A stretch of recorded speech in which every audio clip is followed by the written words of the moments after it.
Hello, welcome back to my channel. ഇന്ന് ക്യൂട്ടായിട്ടുള്ളൊരു test സ്റ്റിക്കറാണ് കേട്ടോ നമ്മൾ ചെയ്യാൻ പോകുന്നത്. അപ്പോൾ അതിനായിട്ട് നമുക്കിഷ്ടമുള്ള കളറിലുള്ള ഒരു കെമി പേപ്പർ എടുക്കുക. അളവ് ഞാനിവിടെ മെൻഷൻ ചെയ്തിട്ടുണ്ട്. ഇനി അതിനേക്കാൾ കുറച്ച് ലൈറ്റായിട്ടുള്ള കളറിൽ ഇതേപോലെ ചെറിയ 2 പീസ് പേപ്പർ കട്ട് ചെയ്തെടുക്കുക. ഇനി നമ്മൾ എടുത്തിരിക്കുന്ന പേപ്പറിൻ്റെ 2 സൈഡിലായിട്ട് അത് ഇതേപോലെ ഇങ്ങനെ ഒട്ടിച്ചു കൊടുക്കുക. അതിനുശേഷം അതിന് മുകളിലാണ് നമ്മൾ കണ്ണ് ഒട്ടിച്ചു കൊടുക്കുന്നത്. കണ്ണൊക്കെ വരച്ചെടുക്കാനായിട്ട് എല്ലാവർക്കും അറിയാലോ, അതുകൊണ്ട് അതിവിടെ കാണിക്കുന്നില്ല കേട്ടോ. ഇനി അതിന് താഴെയായിട്ട് കുറച്ച് ബ്ലഷ് ഇട്ട് കൊടുക്കുക. പിന്നെ ക്യൂട്ടായിട്ടുള്ളൊരു സ്മൈലി ഫേസാണ് കേട്ടോ നമ്മൾ ചെയ്തെടുക്കുന്നത്. ഇനി നമ്മളിപ്പോൾ കണ്ണൊക്കെ വരച്ചു കൊടുത്ത സൈഡിൻ്റെ ഓപ്പോസിറ്റ് സൈഡിൽ നിന്നായിട്ട് പേപ്പറിൻ്റെ ബാക്ക് സൈഡിലൂടെ ഇതേ രീതിയിൽ ഇങ്ങനെ ഫോൾഡ് ചെയ്ത് കൊടുക്കുക.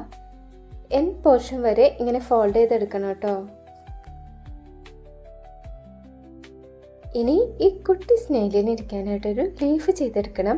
അപ്പോൾ അതിനായിട്ട് ഗ്രീൻ കളറിലുള്ള ഒരു കെമി പേപ്പർ എടുക്കുക. അതിൻ്റെയും അളവ് ഞാനിവിടെ മെൻഷൻ ചെയ്തിട്ടുണ്ട്. ഇനി അതിലായിട്ട് ഒരു ലീഫിൻ്റെ ഷേപ്പ് വരച്ച് സിസർ ഉപയോഗിച്ച് അതേ ഷേപ്പിൽ തന്നെ നമുക്കിതൊന്ന് കട്ട് ചെയ്തെടുക്കാം. കുറച്ചും കൂടി ഒന്ന് ഒറിജിനാലിറ്റി കിട്ടുന്നതിനായിട്ട് dark green colour sketch pen ഉപയോഗിച്ചിട്ട് ലീഫിൻ്റെ ഉള്ളിലായിട്ട് ഇതേപോലെ കുറച്ച് ലൈൻസ് ഇങ്ങനെ വരച്ചു കൊടുക്കുന്നുണ്ട്.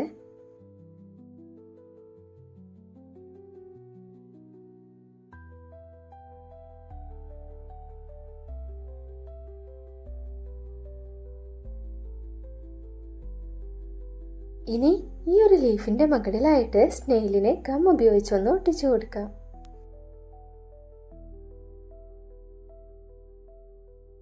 അപ്പോൾ എത്ര സിമ്പിളായിട്ടാണ് ഈ ഒരു ക്യൂട്ട് സ്റ്റിക്കർ നമ്മൾ ചെയ്തെടുത്തത്. എല്ലാവരും ചെയ്ത് നോക്കാട്ടോ. അതോടൊപ്പം തന്നെ വീഡിയോ ഇഷ്ടപ്പെട്ടാൽ ലൈക്ക് ചെയ്യുക, കമൻറ്റ് ചെയ്യുക, സബ്സ്ക്രൈബ് ചെയ്യാത്തവരുണ്ടെങ്കിൽ സബ്സ്ക്രൈബും കൂടി ചെയ്യുക. ഇതുപോലെയുള്ള കുട്ടി കുട്ടി ക്രാഫ്റ്റ് ഐഡിയാസുമായിട്ട് അടുത്ത വീഡിയോയിൽ കാണാം. ബൈ.